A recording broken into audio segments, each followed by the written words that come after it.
જય હિન્દ, વંદે માતરમ મિત્રો. આજે આપણે standard 12 chapter number 12 point number 12.4 આ મુદ્દા વિશે ભણવા જઈ રહ્યા છીએ.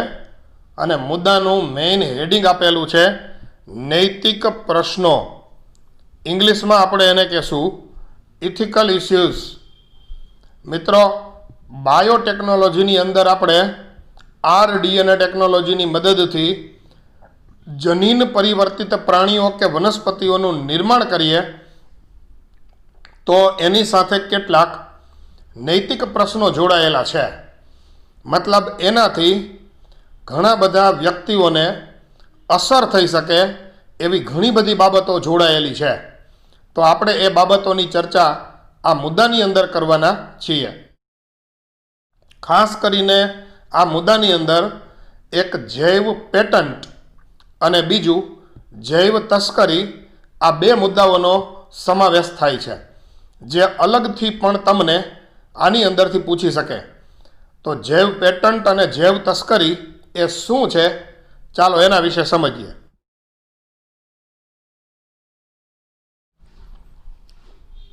તો સૌથી પહેલાં આ નૈતિક પ્રશ્નો વિશે એક પ્રાથમિક માહિતી આપેલી છે, આપણે જોઈ લઈએ કે હવે માનવ જાતિ દ્વારા અન્ય કોઈ પણ સજીવમાં કોઈ પણ નિયમન વગર વધુ અખતરા કરી શકાશે નહીં.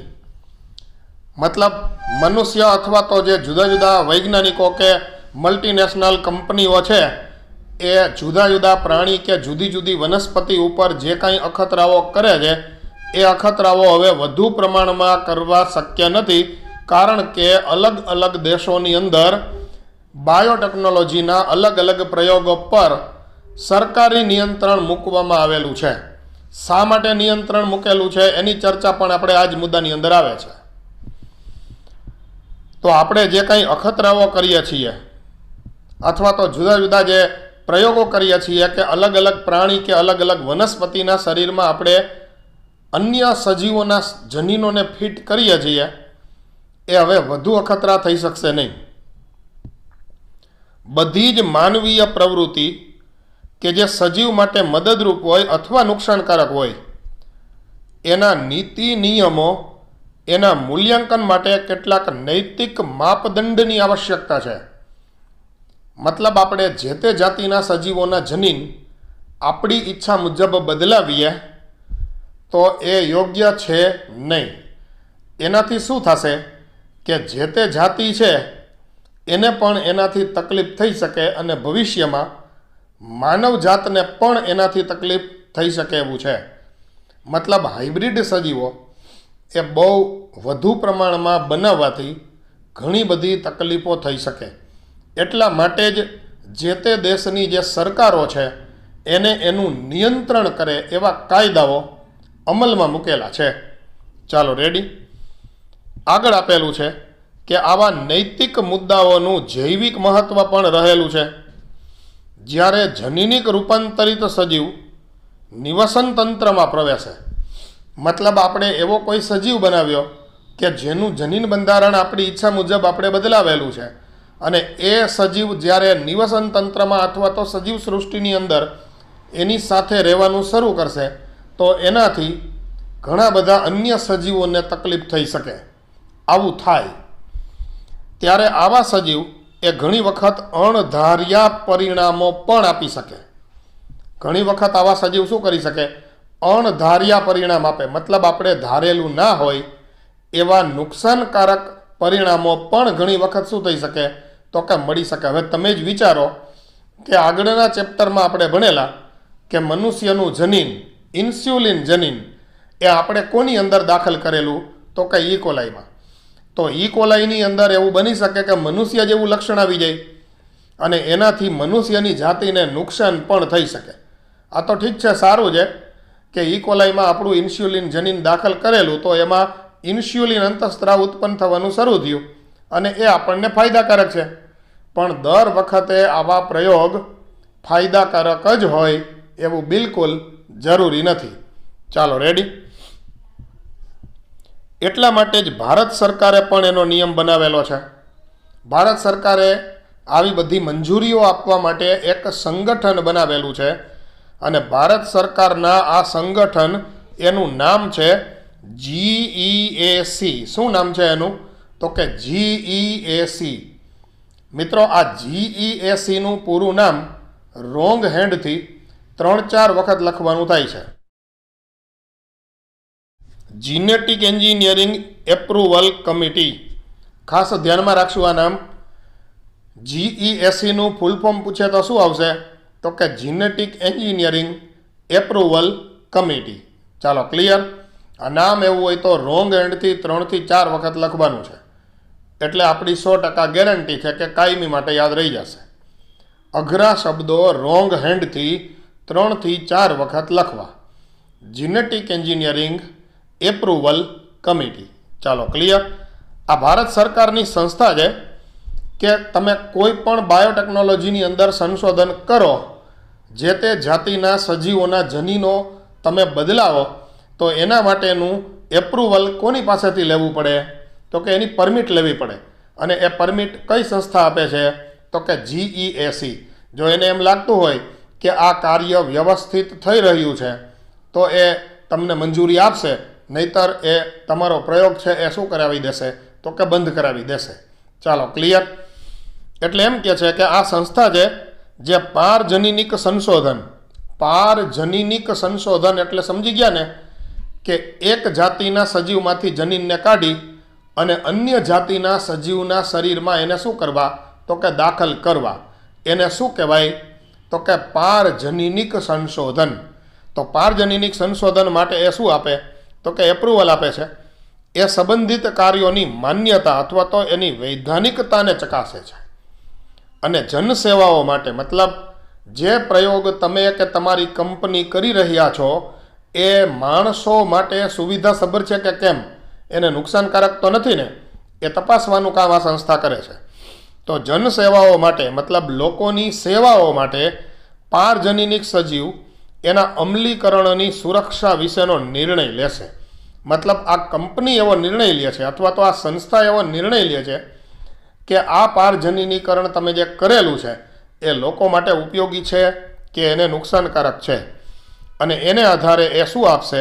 તો કે તમને મંજૂરી આપશે કે ભાઈ તમે આ પ્રયોગ કરી શકો છો. ચાલો, રેડી? અહીંયા આપેલું છે કે જનસેવાઓ. કેવી કેવી પ્રકારની જનસેવાઓ? તો કે આહાર અને ચિકિત્સા સ્ત્રોત માટે, ખાસ કરીને કોઈ ખોરાક મેળવવા માટે તમે પારજનીનીકરણ કરેલું છે, અથવા તો કોઈ ઔષધ કે દવા મેળવવા માટે તમે પારજનીનીકરણ કરેલું છે, તો એના માટે તમને આ એપ્રુવલ આપવાનું કામ આ GEAC નામની સંસ્થા કરે છે. એના માટે સજીવોના રૂપાંતરણ, એની ઉપયોગિતા, જે આવા સજીવોના ઇજારા અથવા તો પેટન્ટ સંબંધિત સમસ્યાઓ પણ બનવા પામી છે. હવે આ ઇજારો અથવા પેટન્ટ એટલે શું? આપણે એને કાઠિયાવાડી ભાષામાં થોડું સમજી લઈએ. તો ઇજારો અથવા તો પેટન્ટ એનો મતલબ શું થશે?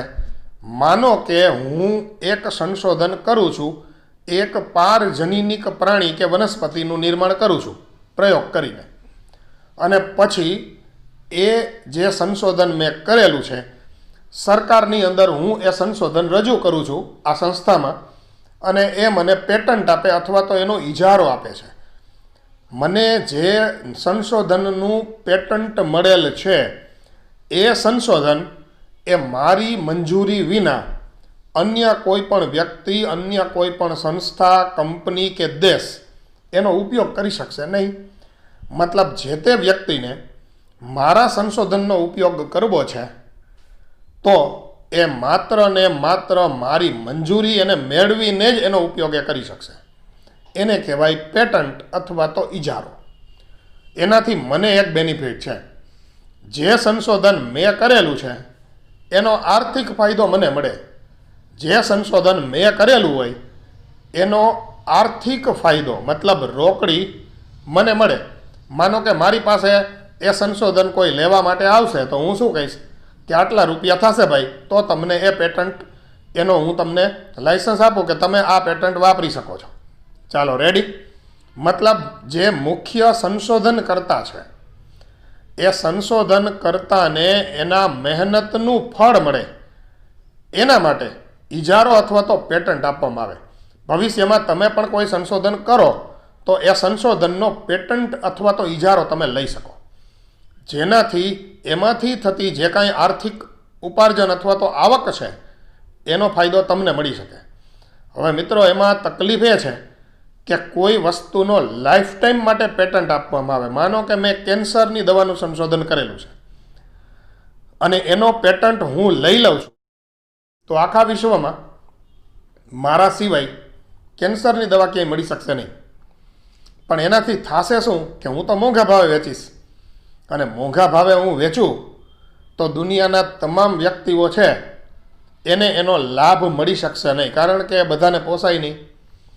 તો ભારત સરકારે એવો નિયમ બનાવેલો છે કે પેટન્ટ 5 વર્ષ માટે જ આપવો. જે સંશોધન કરતા છે એને 5 વર્ષમાં જેટલું કામવું હોય એટલું કામી લેવાનું છે. 5 વર્ષ પછી એને પેટન્ટમાંથી શું મળી જાય? તો કે મુક્તિ મળી જાય. તો દરેક દેશની અંદર આવા અલગ અલગ નિયમો છે. 5 વર્ષ પેટન્ટ આપવાથી ફાયદો એ થશે કે સંશોધકને પણ પૂરો લાભ મળી જશે અને સામાન્ય લોકો સુધી પણ એ વસ્તુ શું થઈ શકશે? તો કે પહોંચી શકશે. તો પેટન્ટ બાબતે ઘણા બધા પ્રશ્નો એ સર્જાયેલા છે અને એ પ્રશ્નોને લીધે ઘણા બધા લોકોને તકલીફ પણ છે. લોકોમાં એ વાતને લઈને આક્રોશ છે કે પેટન્ટ આપી દેવામાં આવે છે તો એ લોકોને શું પડે છે? એ મોંઘું પડે છે. સમજાઈ વાત બધાને કે નહીં? ચાલો રેડી. આ ગયા વર્ષે જ એક બનાવ બનાસકાંઠા જિલ્લાની અંદર બનેલો છે. પેપ્સી કંપની છે એને બટાકાની એક જાત છે એનું પેટન્ટ લીધેલ હતું અને ખેડૂતોએ એ બટાકા પેપ્સી કંપનીની પરમિશન વિના જ વાવી દીધા, કારણ કે ખેડૂતોને તો ખબર નથી કે આનો પેટન્ટ આ રીતે પેપ્સી કંપનીએ લીધેલો છે. પછી પેપ્સી કંપની છે એને કોર્ટમાં કેસ કરેલો અને ખેડૂતો ઉપર એને આરોપ લગાવેલો કે અમારા પેટન્ટની આ લોકોએ મંજૂરી વિના શું કરેલ છે? તો કે વાવણી કરેલી છે. એટલે ખેડૂતોને એનું શું કરવું પડશે? તો કે એનો દંડ ભરવો પડશે. પછી તો કોર્ટે એ મેટર પૂરી કરી દીધી ત્યાંથી જ અને પેપ્સી કંપનીને દંડ ન ભરવા માટે સૂચન કરેલું, કારણ કે ખેડૂતોએ તો અજાણતા જે વાવેલું હતું એને તો ખબર જ નહોતી કે આનો પેટન્ટ પેપ્સી કંપની પાસે છે. સમજાય મારી વાત બધાને કે નહીં? તો પેટન્ટથી ઘણા લોકોને પ્રોબ્લેમ પણ થાય છે, કારણ કે ખેડૂતો કંઈ પેપ્સી કંપની પાસેથી એ પેટન્ટવાળું જે કંઈ બિયારણ અથવા તો બટાકાની જે ગાંઠો છે એ લેવા જશે નહીં, કારણ કે એની પાસે એ માહિતી નથી હોતી. સમજાય મારી વાત કે નહીં? તો આવા પ્રશ્નો પેટન્ટ સંબંધિત થઈ શકે. કેટલીક કંપનીઓ આનુવંશિક દ્રવ્ય છે, વનસ્પતિઓ છે, જૈવિક સ્ત્રોત છે એનો ઉપયોગ કરી એનાથી બનતી જે નિપજ છે અથવા તો કોઈ ટેકનિક હોય, માનો કે બાયોટેકનોલોજીની પદ્ધતિ છે RDNA ટેકનોલોજી, તો એનો પણ પેટન્ટ કોઈ કંપની પાસે હોય. ચાલો રેડી. તો એનો એ પેટન્ટ પ્રાપ્ત કરી રહી છે જે ઘણા સમય પહેલાંથી ઓળખાયેલ હોય, વિકસિત હોય, ખેડૂતો દ્વારા તથા વિશેષ ક્ષેત્ર અથવા તો સ્થાનિક દેશના લોકો દ્વારા એનો ઉપયોગ કરવામાં આવી રહ્યો હોય, એના પણ કોઈ પેટન્ટ લઈ લે છે. બોલો, દાખલા તરીકે વર્ષોથી આપણને ખબર છે કે હળદરનો પાવડર અને ચંદનનો પાવડર એને મિક્સ કરી એમાં દૂધ ભેગું મેળવી એની પેસ્ટ બનાવી અને આપણે સ્કિન ઉપર લગાવીએ તો એનાથી આપણે રૂપાળા થઈ જાય. વર્ષોથી આ ખબર છે. લગભગ 2-3 હજાર વર્ષથી ભારતની આ પરંપરાગત પદ્ધતિ છે કે હળદર અને ચંદનને મિક્સ કરી એમાં દૂધ અથવા તો મલાઈ ભેળવી અને એને ચહેરા ઉપર લગાવીએ તો શું થઈ જાય? તો કે સફેદ થઈ જાય. હવે થાય છે કેવું? માનો કે કોઈ મલ્ટીનેશનલ કંપની છે, દાખલા તરીકે વિકોની ક્રીમ આવે છે, વિકો કંપનીની, તો એ કંપનીવાળાએ શું કર્યું? તો કે હળદર ને ચંદન મિક્સ કરીને એમાં મલાઈ ભેળવી સરસ મજાની એક ટ્યુબ બનાવી અને ટ્યુબની અંદર એનું પેકિંગ કરી દીધું અને પછી એનું માર્કેટિંગ કરેલું, એનું પેટન્ટ લઈ લીધું.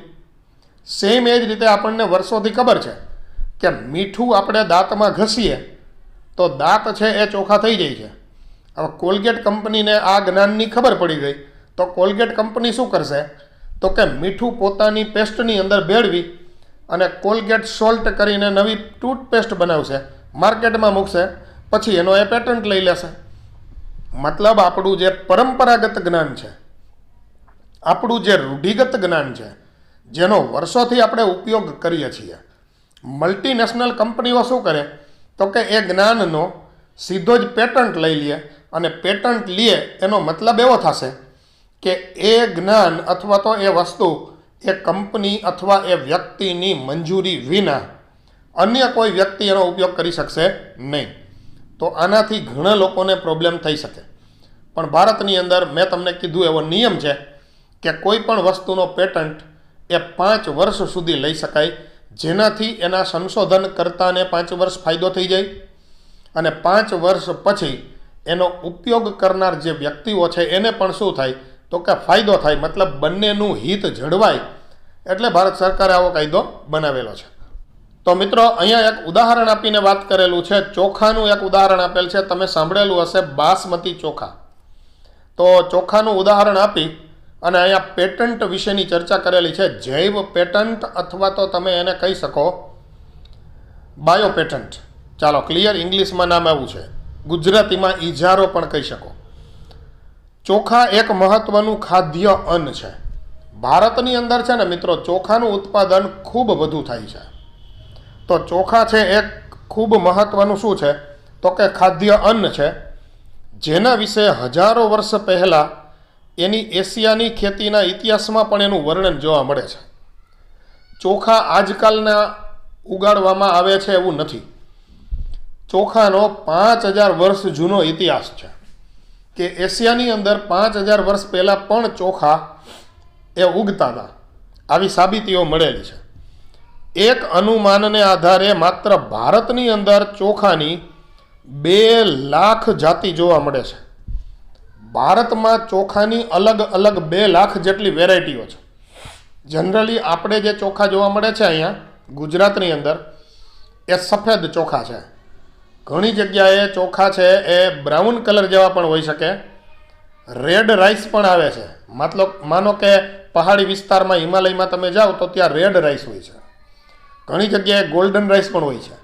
તો કહેવાનો મતલબ એમ છે મિત્રો કે ચોખાની 2 લાખ જેટલી અલગ અલગ જાતિઓ અથવા તો વેરાયટીઓ એ ભારતની અંદર ઉગાડવામાં આવે છે. અલગ અલગ પ્રદેશમાં અલગ અલગ પ્રકારના ચોખા છે.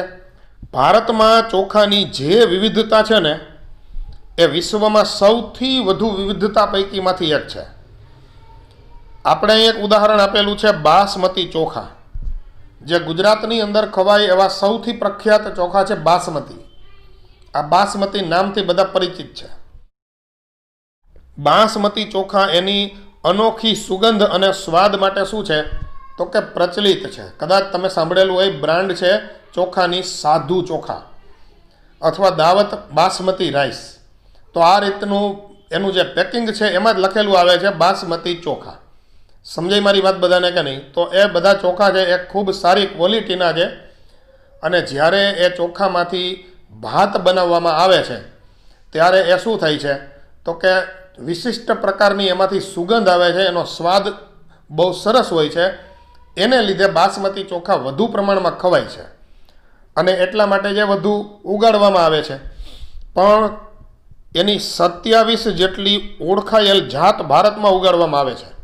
મિત્રો, બાસમતી ચોખાની જે વેરાયટી છે એમાં પણ અલગ અલગ પ્રકારની 27 બાસમતી ચોખાની જાતો છે કે જે ભારતની અંદર એની 27 વેરાયટીઓ ઉગાડવામાં આવે છે. આપણા જે પ્રાચીન પુસ્તકો છે, આપણા જે જૂનવાણી પુસ્તકો હોય, આપણું જે લોક સાહિત્ય અથવા તો આપણી કવિતાઓ હોય, એમાં પણ બાસમતી ચોખાનું વર્ણન જોવા મળેલું છે. બોલો, આનો સીધો મતલબ એવો થાય કે બાસમતી ચોખા જે છે એ કાંઈ આજકાલના ઉગાડવામાં આવે એવું તો નથી. વર્ષોથી આપણા જે જૂના પુસ્તકો હોય અથવા જૂની કવિતાઓ કે લોક સાહિત્ય હોય એની અંદર બાસમતી ચોખાનું વર્ણન કરેલું છે. પણ મિત્રો, થયું છે એવું કે આનાથી તો આપણને એમ થાય કે સૈકાઓ પહેલાં એનું વાવેતર કરવામાં આવે, પણ એક તકલીફ શું થઈ જાય કે વર્ષ 1977ની અંદર 1977ના વર્ષની અંદર અમેરિકાની એક કંપની છે એને બાસમતી ચોખાનો પેટન્ટ US પેટન્ટ અને ટ્રેડમાર્ક કાર્યાલય દ્વારા લઈ લીધો. જેમ ભારતની અંદર કંપની છે GIC, એ જ રીતે સેમ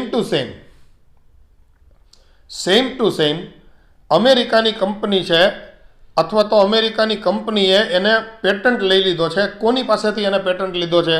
તો કે યુએસ પેટન્ટ એન્ડ ટ્રેડમાર્ક કાર્યાલય.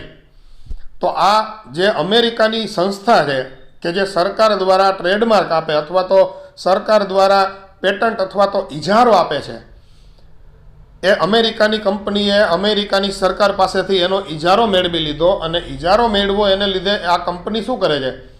તો કે આખા વિશ્વમાં જ્યાં જ્યાં બાસમતી ચોખા ઉગે છે એ બધા જ બાસમતી ચોખા ઉગાડવા માટે અમેરિકાની આ કંપનીની પરમિશન લેવી પડે. આવું થઈ ગયું છે. અને આવું થઈ જાય તો ભારતનું જે પરંપરાગત જ્ઞાન હતું, વર્ષોથી અહીંયા જે બાસમતી ચોખા ઉછેરવામાં આવતા હતા, એ બાસમતી ચોખાનું બિયારણ પણ આપણે કેની પાસેથી લેવું પડે? તો કે અમેરિકાની આ કંપની પાસેથી લેવું પડે. આવા પ્રોબ્લેમ જૈવ પેટન્ટને લીધે થઈ શકે. સમજાય મારી વાત બધાને કે નહીં? નહીતર તો જનરલી આપણું એ જ્ઞાન જ હતું. હવે આ કંપનીએ શું કર્યું હોય કે ભારતની બાસમતી ચોખાની જાતિ અહીંથી ચોરી છુપીથી લઈ ગયા હોય, પછી ન્યા પહોંચી અમેરિકાની અંદર એમાં નવા થોડા સંશોધન કરેલ હોય અને થોડા જાજા નવા સંશોધનો કરી અને એ જ બિયારણ નવા સ્વરૂપે એને વેચવાનું શું કરેલું હોય? તો કે શરૂ કરેલું હોય. મતલબ સીધો છે કે હળદર ને ચંદન એને મિક્સ કરી ટ્યુબમાં ભરવાનું વેચવાનું ચાલુ કરી દીધું. બરાબર? તો ટ્યુબમાં ભરી અને એને વેચવાનું શરૂ કરી દઈએ તો એ મોંઘું મળવા માંડે. સમજાય મારી વાત કે નહીં? તો બિયારણ ખેડૂતોને શું પડે?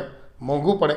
બિયારણ મોંઘું પડે એટલે સીધી જ વાત એ છે કે એ જે ઉપજ થવાની છે એ ઉપજ પણ શું થશે? તો કે મોંઘી પડશે. એટલે આવું અમેરિકાની આ કંપનીએ પેટન્ટ લઈને કરેલું છે, જેનાથી તે કંપની બાસમતી ચોખાની નવી જાત અમેરિકા અને વિદેશમાં વેચી શકે. બાસમતીની આ નવી જાત વાસ્તવમાં તો ભારતીય ખેડૂતો એની પરંપરાગત જાતમાંથી જ વિકસાવવામાં આવેલી છે. આપણા બાસમતી ચોખા લઈ ગયા છે અને એમાં એને શું કરેલો છે? તો કે થોડો જાજો સુધારો વધારો કરેલો છે અને પછી એ વેચે છે. સમજાઈ વાત કે નહીં? તો એમ કહે છે કે બાસમતીની આ નવી જાત વાસ્તવમાં તો શું છે? તો કે ખેડૂતોની પરંપરાગત જાતમાંથી જ વિકસાવવામાં આવેલી છે, કંઈ નવું તો છે નહીં. આગળ આપેલું છે કે ભારતીય બાસમતી એને અર્ધ વામન જાત સાથે એને સંકરણ કરાવ્યું છે. અર્ધ વામન જાત સાથે સંકરણ કરાવવાથી ચોખાનું ઉત્પાદન એમાં શું થઈ ગયું? તો કે વધ્યું છે. એટલે બાસમતી ચોખાનું ઉત્પાદન વધારે મળે છે. આવું થયું છે. આ કંપનીએ શું કરેલું? તો કે ભારતીય બાસમતી ચોખાની જે જાત હતી એનું અર્ધ વામન જાત એની સાથે એને શું કરાવેલું? તો કે સંકરણ અથવા તો હાઇબ્રિડ બિયારણ બનાવી અને ભારતીય બાસમતી ચોખા એનો પેટન્ટ એને લઈ લીધો છે.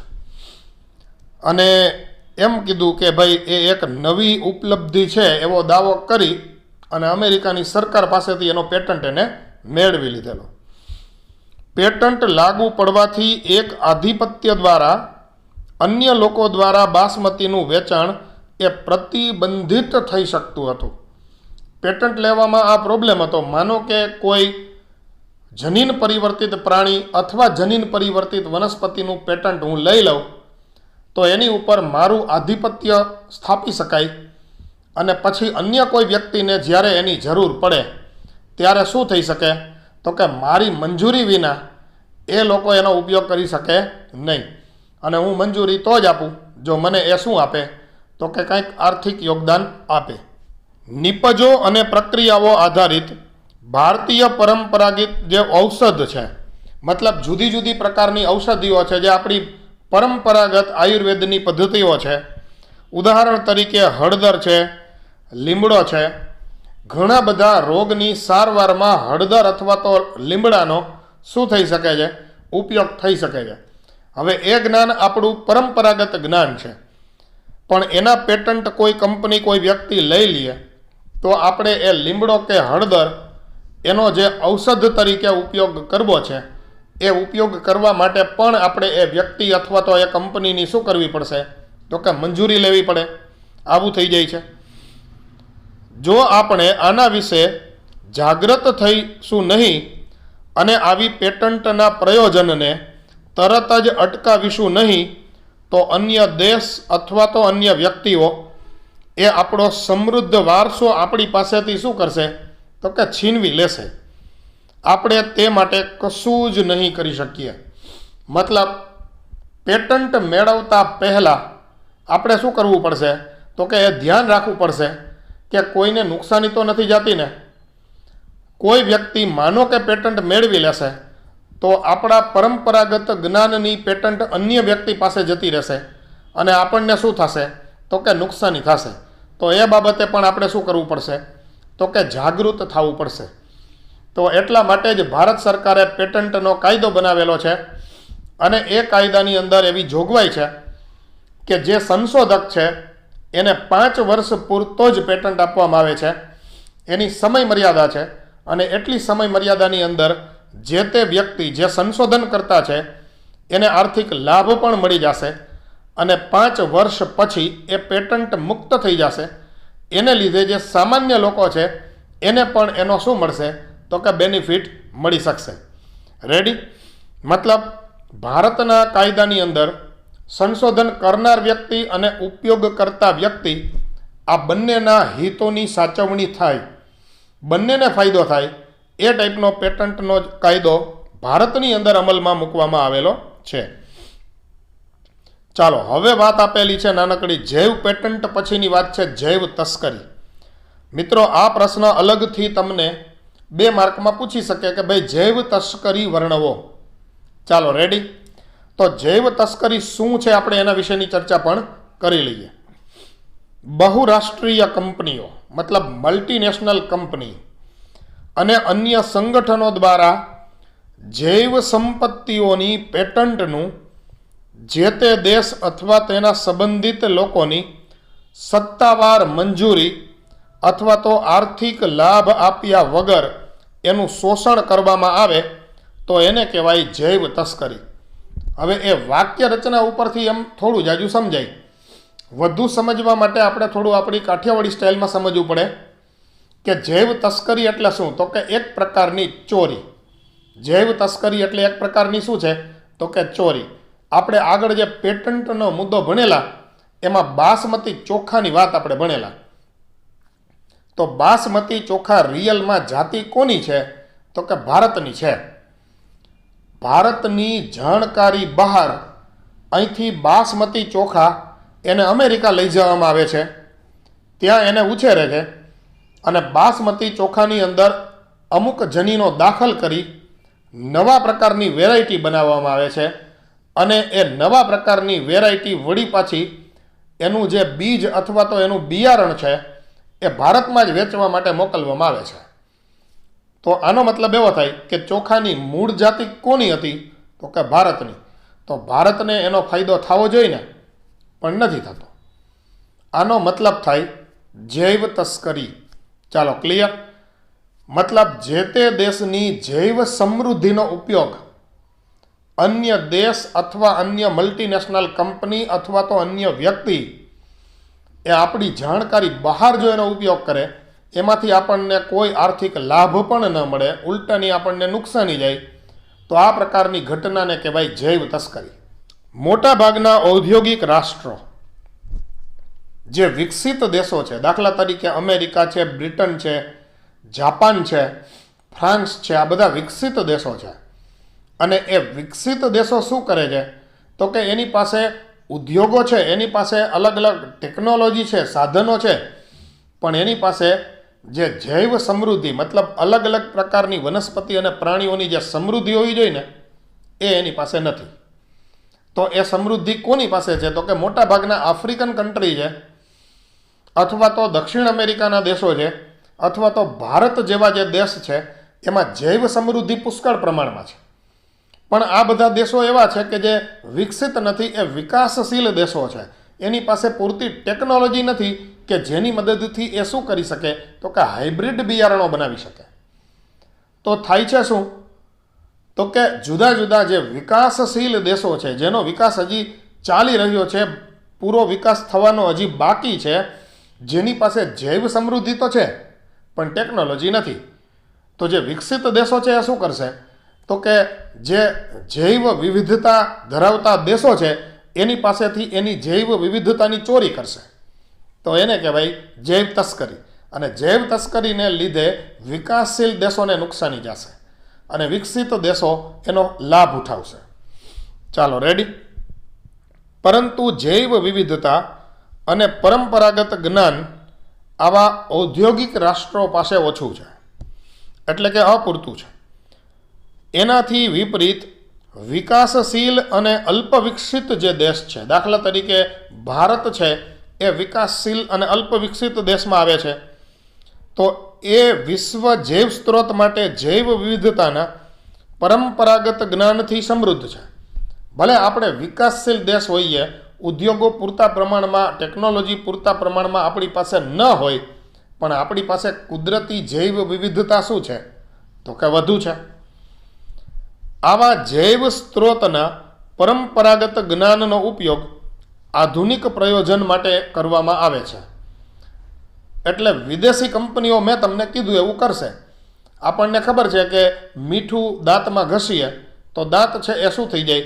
ચોખ્ખા થાય. તો આપણું આ જ્ઞાન છે ને એ વર્ષો જૂનું છે અને એ જ્ઞાનની મલ્ટીનેશનલ કંપનીઓ ડાયરેક્ટ શું કરશે? તો કે ઉઠાંતરી કરશે. હવે આપણે જાણીએ છીએ કે દાંતણ આવે, બાવળનું દાંતણ, આમ તો એને બબૂલ કહેવાય. તો બાવળનું દાંતણ આપણે કરીએ તો પણ આપણને ફાયદો છે. તો મલ્ટીનેશનલ કંપની શું કરે?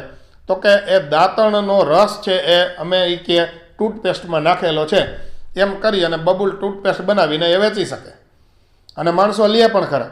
સમજાય મારી વાત બધાને કે નહીં? કારણ કે એડવર્ટાઇઝમેન્ટ એટલી બધી કરેલી હોય કે બ્રશ ન કરે એ તો ગંધારા કહેવાય. સમજાય મારી વાત કે નહીં? ટીવીમાં આવી જાહેરાત આપે. બાકી રિયલમાં દુનિયાનું એક પણ પ્રાણી બ્રશ કરતું નથી, મનુષ્ય સિવાય. દાંત કુદરતી રીતે ચોખ્ખા થઈ જાય. એમાં કંઈ બ્રશ ઘસ્યા રાખો તો એનાથી કાંઈ દાંત ચોખ્ખા થાય નહીં. ઉલટાનું દાંતનું ઉપરનું પડ ઘસાઈ જાય છે. બ્રશ કરવાથી આવી ઘણી બધી દાંત સંબંધિત તકલીફો શરૂ થાય છે. આવું પણ થઈ શકે. તો સરસ મજાની વાત એ છે મિત્રો કે આપણું જે પરંપરાગત જ્ઞાન છે એની આ લોકો શું કરે? મલ્ટીનેશનલ કંપનીઓ ડાયરેક્ટ ઉઠાંતરી કરે અને એ પણ આપણી જાણકારી બહાર અથવા આપણને કોઈ જાતનો આર્થિક ફાયદો આપ્યા વિના એ આપણી વસ્તુ ચોરી જાય છે. તો એને શું કહેવાય? તો કે જૈવ તસ્કરી. એના ફળ સ્વરૂપે એનું એ વ્યાપારીકરણ કરે, મતલબ એડવર્ટાઇઝમેન્ટ કરી અને એનું માર્કેટિંગ કરે અને માર્કેટિંગ કરી અને પુષ્કળ પ્રમાણમાં આપણું જે જ્ઞાન હતું, પરંપરાગત જ્ઞાન હતું, એને વેચે છે. ચાલો રેડી. એટલે તો કે એ દરમિયાન સમય અને શક્તિ અને ખર્ચ શું થાય છે? તો કે બચે છે. મતલબ મલ્ટીનેશનલ કંપનીઓને સંશોધન કરવાની કાંઈ જરૂર હોતી નથી. કાં તો કે ભાઈ આપણું જ્ઞાન એ ડાયરેક્ટ ઉઠાંતરી કરી ગયા છે, તો એના સમય, શક્તિ અને ખર્ચ બધામાં શું થાય? તો કે બચત થાય. અને બચત થાય એટલે એ લોકો શું કરે છે? તો કે ખૂબ આર્થિક ફાયદો કમાય છે. સમજાય મારી વાત બધાને કે નહીં?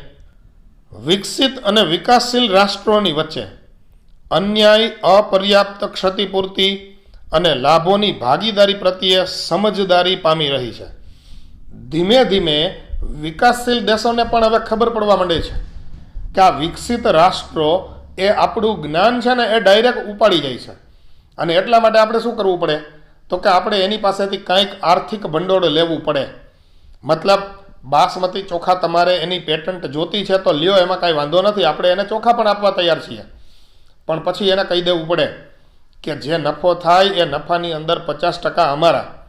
સમજાય મારી વાત કે નહીં? કેમ ભાઈ? તો કે આપણી વસ્તુ લઈ ગયા છે ને ભાઈ. તો આવું ધીમે ધીમે વિકાસશીલ રાષ્ટ્રોને પણ હવે સમજાઈ રહ્યું છે કે વિકસિત દેશો આપણું શોષણ ન કરે એના માટેની જાગૃતતા વિકાસશીલ દેશોમાં આવી રહી છે. જેને કારણે કેટલાક રાષ્ટ્રો એવા છે જે પોતાના જૈવ સ્ત્રોત અને પરંપરાગત જ્ઞાન એના પૂર્વ અનુમતિ વગર થતા શોષણ ઉપર પ્રતિબંધ માટેના નિયમો બનાવી રહ્યા છે. મતલબ કેટલાક જૈવ સમૃદ્ધિ ધરાવતા હોય એવા વિકાસશીલ દેશોએ તો એવા નિયમો પણ બનાવી લીધા છે કે એની પરમિશન વિના કોઈ પણ વસ્તુને વિદેશ લઈ જઈ શકાય નહીં. ચાલો રેડી. ભારતીય સંસદમાં હમણાં જ ઇન્ડિયન પેટન્ટ બિલની અંદર બીજો મુસદ્દો લાગુ કરેલ છે. મતલબ ભારતની જે સંસદ છે એની અંદર ઇન્ડિયન પેટન્ટ બિલની અંદર બીજો એક પોઈન્ટ ઉમેરવામાં આવેલો છે. મતલબ એની અંદર હમણાં જ એક સુધારો કરવામાં આવેલો છે. હવે અહીંયા લખેલું છે હમણાં જ, પણ એ હમણાં જ પાછું 10 વર્ષથી આવે છે.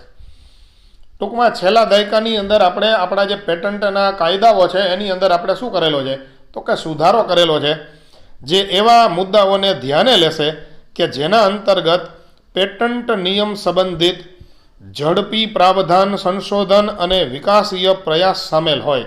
મતલબ ભારતના કાયદાઓની અંદર ઘણા બધા સમયે સુધારા થાય છે કે જેનાથી પેટન્ટ જે વ્યક્તિ લે છે એને પણ ફાયદો થાય, જેને સંશોધન કરેલું છે એ સંશોધક અથવા તો એ વૈજ્ઞાનિકની રાત દિવસની મહેનત હોય એનાથી પણ એને ફાયદો થાય, અને જે સામાન્ય લોકો છે એને પણ વ્યાજબી કિંમતમાં એ નિપજ અથવા તો એ પ્રોડક્ટ છે એ વ્યાજબી કિંમતમાં એને શું કરી શકાય તો કે એને ઉપલબ્ધ કરાવી શકાય. તો ઉપયોગ કરતા વ્યક્તિ અને સંશોધક વ્યક્તિ આ બંનેના હિત સચવાય, બંનેને ફાયદો થાય. ભારતની અંદર આવા કાયદાઓ એ ધીમે ધીમે અસ્તિત્વમાં આવી રહ્યા છે. તો મિત્રો, સરસ મજાની જૈવ તસ્કરીની વાત એ અહીંયા પૂરી થાય છે. આપણે ખાસ ધ્યાનમાં રાખીશું. તો આની અંદરથી બે મુખ્ય પોઈન્ટ આપણે ધ્યાનમાં રાખવાના થાય. એક છે જૈવ પેટન્ટ અને બીજો મુદ્દો છે જૈવ તસ્કરી. આ બંને મુદ્દાઓ અલગથી પણ પૂછી શકે. રેડી? તો સરસ મજાનું ચેપ્ટર નંબર 12 અહીંયા આપણે પૂરું કરીએ છીએ. આ સાથે આ યુનિટ પણ પૂરો થાય છે. તો મિત્રો, આજનું લેક્ચર આપણે અહીંયા સુધી રાખીએ. તમે ચેનલને સબસ્ક્રાઈબ કરેલી ના હોય તો સબસ્ક્રાઈબ કરી લેજો. વિડીયોને તમે લાઈક અને શેર કરી દેજો. આવજો મિત્રો, ફરી મળીશું. સાથે મળી જીવ વિજ્ઞાન ભણીશું. સુતરિયા સરના. જય હિન્દ, વંદે માતરમ.